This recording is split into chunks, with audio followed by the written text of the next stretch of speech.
Assalamualaikum warahmatullahi wabarakatuh. Pada kesempatan kali ini saya akan menjelaskan tentang network planning. Network planning diantaranya ada tentang pengertian network planning, ada manfaat network planning, ada metode network planning, dan penyusunan network planning. Pengertian network planning. Network planning adalah salah satu model yang digunakan dalam menyelenggarakan proyek yang produknya adalah informasi mengenai kegiatan-kegiatan yang ada dalam model tersebut, di mana informasi yang dihasilkan mengenai sumber daya yang digunakan atau dibutuhkan oleh kegiatan-kegiatan beserta jadwal pelaksanaannya. Manfaat network planning yaitu 1. Perencanaan suatu proyek yang kompleks. 2. Scheduling pekerjaan-pekerjaan sedemikian rupa dalam urutan yang praktis dan efisien. Yang ketiga, mengadakan pembagian kerja dari tenaga kerja dan dana yang tersedia. Yang keempat, scheduling ulang untuk mengatasi hambatan-hambatan dan keterlambatan-keterlambatan. Yang kelima, menentukan trade-off kemungkinan pertukaran antara waktu dan biaya. Yang keenam, menentukan probabilitas penyesuaian suatu proyek tertentu. Adapun metode network planning yaitu terdapat beberapa teknik atau metode yang digunakan dalam menuliskan network planning, yaitu sebagai berikut. Ada metode diagram grafik atau chart method diagram digunakan untuk perencanaan dan pengendalian proyek dalam bentuk diagram grafik. Ada teknik manajemen jaringan atau network management teknik. Ini digunakan untuk perencanaan dan pengendalian proyek berbasis teknologi informasi atau IT. Ada prosedur dalam penilaian program atau program evaluation procedure digunakan untuk merencanakan, mengendalikan, dan menilai kemajuan suatu program. Ada analisis jalur kritis atau critical path analysis. Ini digunakan untuk penjadwalan dan mengendalikan sumber daya proyek. Ada metode jalur kritis atau critical path method. Ini digunakan untuk menjadwalkan dan mengendalikan proyek yang sudah pernah dikerjakan sehingga data, waktu, dan biaya setiap unsur kegiatan telah diketahui oleh evaluator. Yang terakhir ada teknik menilai dan meninjau kembali atau program evaluation and review teknik. Ini digunakan pada perencanaan dan pengendalian proyek yang belum pernah dikerjakan. Program evaluation atau program evaluation and review teknik itu biasa disingkat dengan PERT. Persamaan antara CPM dan PERT atau PRT. 1. Keduanya merupakan teknik yang paling banyak digunakan dalam menentukan perencanaan, pengendalian, dan pengawasan proyek. 2. Keduanya sama-sama menggambarkan kegiatan-kegiatan dari suatu proyek dalam suatu jaringan kerja. 3. Keduanya dapat dilakukan berbagai analisis untuk membantu manajer dalam mengambil keputusan yang berkaitan dalam waktu, biaya, atau penggunaan sumber daya. Nah, itu adalah persamaan antara CPM dan PERT atau PRT.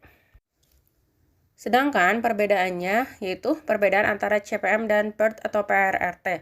1. CPM menggunakan 1 jenis waktu, sedangkan PRT atau PERT menggunakan 3 jenis waktu. 2. CPM menganggap bahwa proyek terdiri dari kegiatan-kegiatan yang membentuk satu atau beberapa lintasan, sedangkan PERT menganggap bahwa proyek terdiri dari peristiwa yang susul-menyusul. 3. CPM menggunakan pendekatan Activity on a Row atau AOA yang menggunakan anak panah sebagai representasi dari kegiatan. Sedangkan PERT menggunakan pendekatan Activity on Node atau AON yang menggunakan lingkaran sebagai simbol kegiatan. Nah, itu adalah perbedaan antara CPM dan PERT. Bagaimana simbol dan aturan network planning? Nah, simbolnya ada, yang pertama ada anak panah. Simbolnya itu menunjukkan sebuah kegiatan atau aktivitasnya. Jadi anak panah ini menunjukkan sebuah kegiatan. Ya. Yang kedua ada lingkaran. Lingkarannya itu ada 3 bagian. Bagiannya 1 sebelah kiri digunakan untuk memberi nomor urut peristiwa. Bagian 2 sebelah atas digunakan untuk menghitung EET atau earliest event time atau saat paling awal. Yang bagian 3-nya itu sebelah bawah digunakan untuk menghitung LET atau last event time atau sama saat paling akhir, itu nomor 3. Jadi kalau dalam bentuk lingkaran itu ada 3 bagian ya. Bagian 1, bagian 2, dan bagian 3. Nah, simbol lingkaran ini menunjukkan suatu kejadian atau event. Baik kejadian atas berakhir atau selesainya suatu kejadian tertentu atau kejadian dimulainya kejadian yang lain. Jadi dalam hal ini berarti bahwa satu simbol lingkaran itu sekaligus menunjukkan 2 buah kegiatan, 2 buah atau kejadian, yaitu kejadian selesainya kegiatan yang satu serta dimulainya kegiatan yang lain. Yang ketiga ada anak panah putus-putus. Anak panah terputus-putus itu menunjukkan kegiatan semu atau dummy activity. Nah, ini tanda panah putus-putus ya. Itu adalah untuk kegiatan semu atau dummy activity. Bagaimana menyusun network planning? Nah, penyusunan network planning menurut Dimyati dan Dimyati 2011 untuk menggambar dan membaca network diagram yang menyatakan logika ketergantungan, perlu diketahui hubungan antar simbol dan kegiatan yang ada dalam sebuah proyek. Adapun hubungan atau ketergantungan antara simbol dan kegiatan network planning ada sebagai berikut. Ini adalah hubungannya ya. Nomor 1, jika kegiatan A harus diselesaikan dahulu sebelum kegiatan B dapat dimulai. Nah, ini gambarnya. Kegiatan A itu harus diselesaikan dulu sebelum kegiatan B. Yang kedua, jika kegiatan C, lihat ada kegiatan C, D, dan E harus selesai sebelum kegiatan F dapat dimulai. Diagramnya seperti ini ya. Kegiatan D, C, dan E itu harus selesai sebelum kegiatan F dimulai. Diagramnya seperti ini. Yang ketiga ada jika kegiatan G dan H harus selesai sebelum kegiatan I dan C.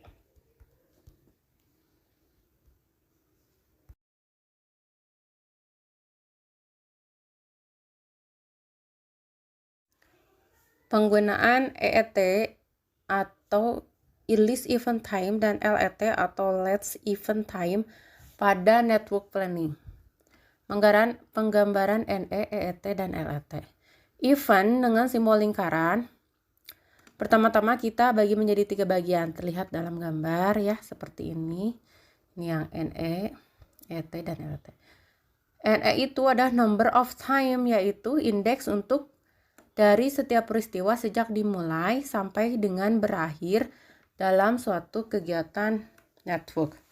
Pembagian nomor event awal dapat dimulai dari angka 0 atau 1. Kemudian diikuti pemberian nomor event yang lain.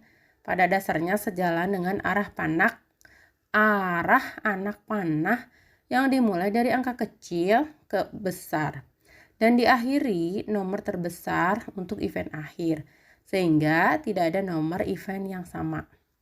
Ini misalnya seperti diagram ini ya. Ini ada angka 1, angka 2, angka 3, angka 4, 5, 6, 7, dan 8. Nah, ini ada menunjukkan number of event, nomor kejadian. Jadi kejadiannya tidak ada yang sama. Ya, sudah kejadian 1, kejadian 2, kejadian 3, kejadian 4. Nah, ini dah number of time. Yang kedua ada ET atau earliest event time, yaitu waktu paling awal peristiwa itu dapat dikerjakan. Cara mencarinya dengan menggunakan metode algoritma, mulai dari event awal bergerak ke event akhir dengan jalan menjumlahkan, yaitu antara ET ditambah duration. Yang keduanya, bila pada suatu event bertemu 2 atau lebih kegiatan, ET yang dipakai waktu yang terbesar. Contoh, event nomor 4, 5, dan 6. Lihat pada gambar ya. Event nomor 4 itu dalam waktu 10 hari ya.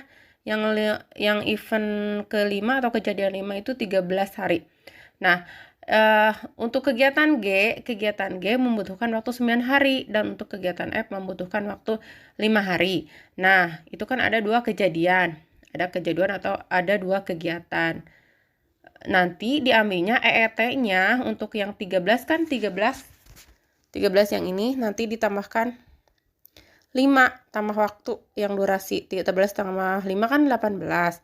Kalau yang kejadian 4 ini kan 10 sementara waktu untuk durasi kegiatan G itu 9 dijumlahkan 10 tambah 9 kan 19.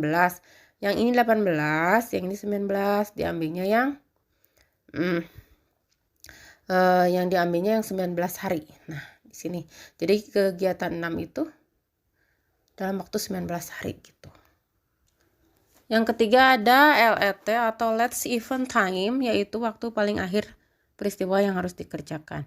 Cara mencarinya dengan menggunakan metode algoritma juga. Mulai dari event akhir bergerak mundur ke event nomor 1 dengan jalan mengurangi, yaitu antara LET dikurangi duration.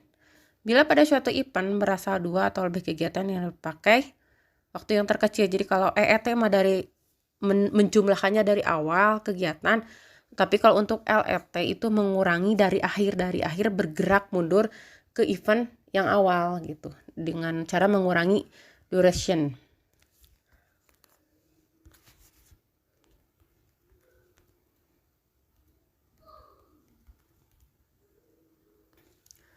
Nah, untuk contoh lebih lengkapnya ya, ini ada contoh, ada proyek buku matematika. Ini nama aktivitasnya. Yang pertama ada cover buku, daftar isi, bab 1, bab 2, bab 3, bab 4, bab 5, bab 6, dan daftar pustaka. Ini nama kejadiannya A, B, C, D. Cover buku kejadian A, daftar isi kejadian B, bab 1 kejadian C, bab 2 kejadian atau kegiatan D, bab 3 kegiatan E, dan seterusnya. Ini ada prodensor. Prodensor itu jadi misalkan yang ini. Bab 1 itu kegiatan C dikerjakan sesudah kegiatan A. Bab 2 kegiatan D dikerjakan sesudah kegiatan A. Bab 3 kegiatan E dikerjakan sesudah kegiatan B. Bab 4 kegiatan F dikerjakan sesudah kegiatan C. Nah, ini ada diagramnya. Dan ini ada waktunya. Kegiatan A atau membuat cover buku itu membutuhkan waktu 2 hari misalnya. Terus daftar isi membutuhkan waktu 3 hari. Bab 1 kegiatan C membutuhkan waktu 4 hari. Kegiatan C dilakukan setelah kegiatan A. Nah, ini ada diagramnya. Nah, diagramnya diawali dengan kejadian 0 ya, 0 dulu, 0. Terus ada dari 0, ada yang pertama ada kegiatan membuat cover buku A. Berapa hari nih? 2 hari di sini. Yang keduanya ada kegiatan B, daftar isi. Daftar isi itu tidak ada predensornya ya. Predensor. Jadi langsung dari kegiatan awal, berarti B. Yang ketiganya ada kegiatan C. Kegiatan C dilakukan setelah kegiatan A. Kegiatan C dilakukan setelah kegiatan A. Kegiatan D dilakukan setelah kegiatan A. Kegiatan kegiatan E dilakukan setelah kegiatan B. Kegiatan F dilakukan setelah kegiatan C. Kegiatan G dilakukan setelah kegiatan D. Kegiatan H dilakukan setelah kegiatan E. Nah, yang terakhir daftar pustaka itu kegiatan I dilakukan setelah setelah kegiatan F, G, H selesai. Setelah F, G, H selesai berarti harusnya waktunya harus bersamaan ya. Harus bersamaan baru bisa dilakukan kegiatan I gitu. Selesainya gitu maksimal selesainya harus bersamaan. FGH udah selesai baru bisa melanjutkan kegiatan I atau membuat daftar pustaka. Ini kegiatannya. Nah, yang ini yang kegiatan membuat cover buku 2 hari. Nah, EET-nya atau earliest event time-nya berarti 2. 0 tambah 2, 2. Ya, 0 tambah 2, 2. Yang ini yang kegiatan B, 0 dari sini, 0 tambah 3, 3. Lanjutkan lagi, dari A ke C. Yang kegiatan 1 ini memerlukan waktu 2 hari, sementara kegiatan C-nya 4 hari. Tinggal dijumlahkan, 2 tambah 4, 6. Yang D-nya 2 tambah 4, 6 juga sama. Jadi ini sama ya, sama ini 6 hari, 6 hari. Kegiatan F-nya itu membutuhkan waktu 5 hari. 6 tambah 5, 11. Tunggu dulu, ini ada kegiatan D. Kegiatan D yang ini 6 hari, yang G-nya 4 hari, membutuhkan waktu 4 hari. Dijumlahkan 6 tambah 4, 10. Tunggu dulu, yang tadi ini 11, yang F 11, yang ini jadi 10. Lihat yang kegiatan H. Kan ini harus berbarengan, jadi lihat yang kegiatan H. Jumlahkan 8 tambah 4, 12. Jadi ambilnya yang mana? Yang ini 11, yang ini 10, yang ini 12. Ambilnya yang terbanyak. Untuk EET itu earliest event time. Jadi ambil yang 12. Nah, 12 ditambah untuk kejadian I-nya atau kegiatan I-nya 3 hari. 12 tambah 3, 15. Ya, 15 hari. Nah, itu untuk event earliest event time, waktu yang tercepat. Sementara untuk LET-nya, last event time, ini caranya menguranginya dari akhir. Ini kan 15 hari, kita ini berarti paling terakhir 15 ya. 15 dikurangi 3. Berapa ini? 12. 12 kurangi kegiatan H, 12 kurangi 4 berapa? 8. Yang ini 12 kurangi 4, 8 juga. Yang ini 12 kurangi 5, 7. Sudah ya, ini 7, ini 8, ini 5.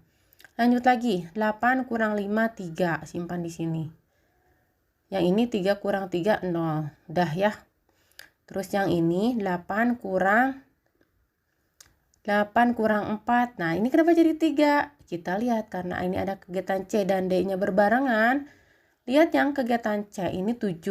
7 kurang 4, 3. Nah, jadi diambilnya yang let's yang paling terakhir. Jadi ini 7 kurang 4, 3 yang paling kecil gitu. Kalau 8 kurang 4, 4 kan. Ini diambilnya yang paling kecil. 3 hari. 3 kurang 2, 1 hari. Tidak apa-apa. Jadi yang ini masih ada waktu mengerjakannya 1 hari. Lihat lagi yang kegiatan B. Kegiatan B ini memerlukan untuk 3 hari, harus selesai dalam 3 hari. Kegiatan E membutuhkan waktu 5 hari, harus selesai. Ini kan 8 hari, jadi ini tidak ada jeda. Ini kegiatan B, kegiatan E, kegiatan H, kegiatan I, tidak ada jeda. 15, 15, 12, 12. Ini namanya ada jalur kritis.